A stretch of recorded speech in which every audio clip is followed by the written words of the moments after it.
here with Orna Cohen, who's with the Dialogue Social Enterprise, and you're just part of a presentation where you talked about dialogue in the dark and a couple other things that we'll touch on. But tell me, for people in North America who aren't familiar with it, what dialogue in the dark is.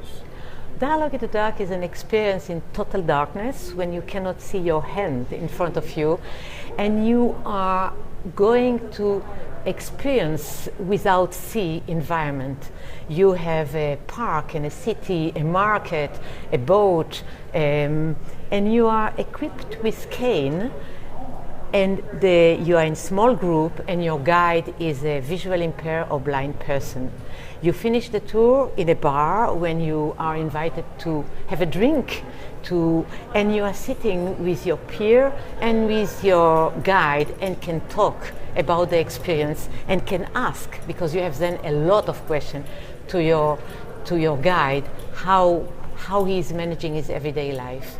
So dialogue in the dark mostly is free dialogue with myself, how I change my perception and can be able to identify the word without see with the other, because in the dark you need trust, communication, empathy, and with the otherness, the difference in me.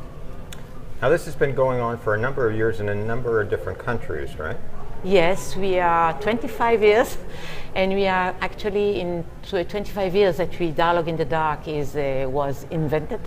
We are actually in 27 places in the world, and we reach in 25 years 8 million visitors and employ more than almost 8,000 blind and visually impaired.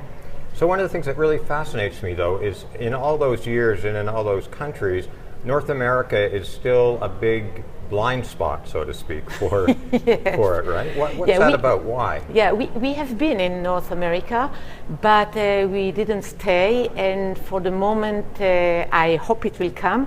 Why? I think that there are several reasons. Perhaps a not good beginning, because we have been, but not in a good way. But especially because perhaps in North America, the culture of touring exhibition is key turn exhibition, and we are a community exhibition. It means that we are coming with our know-how, and we are transferring the know-how. How to build dark, how to create all this, but mostly how to hire and train blind and visually impaired to become guide or coach or trainer, because we are doing workshop. So this is take time, and then and it's not a turnkey exhibition that you are just coming. You need to prepare a lot to this. Another thing is perhaps that this exhibition is you cannot have, it's not a blockbuster, you say it in English. It's an exhibition that can host 10 people every 15 minutes. It's an authentic dialogue. So because of security reason, you cannot have a lot of people. So you cannot, you at the end of the day, it's slowly that people entering to the exhibition. Every 15 minutes 10, so in an hour you have 40, and it's fully booked all the time, but it's not, you cannot, on Sunday afternoon when you have a lot of people, you cannot receive a lot of people. A third reason, I don't know, I just don't know, perhaps security reason, I don't know, I'm curious to know. Now you also have dialogue in silence and dialogue in time. With time, yes. So tell me just a little bit about each of those. Well, dialogue in silence is about non-verbal communication. It's the same principle of dialogue in the dark. It's found we create environment for platform for encounter. Our base is the only way to learn is through encounter. So in dialogue in silence, it's very simple. Everything is white, round environment. The people bring the color, and you are learning through a very artistic, different room what and how you can express with your hand, with your face, with your body, and you are guided with it with deaf and hearing impaired people.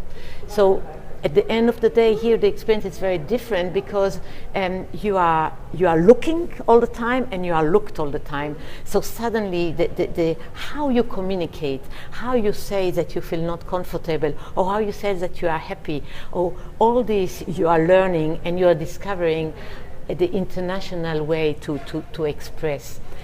And at the end, you have a dialogue with the deaf, of course, or the hearing impaired. Dialogue with time is a little bit different. Here we are more in the intergenerational dialogue. Our guide is 70 plus in this day in Frankfurt. We just start. Our oldest guy is 92, the youngest 71.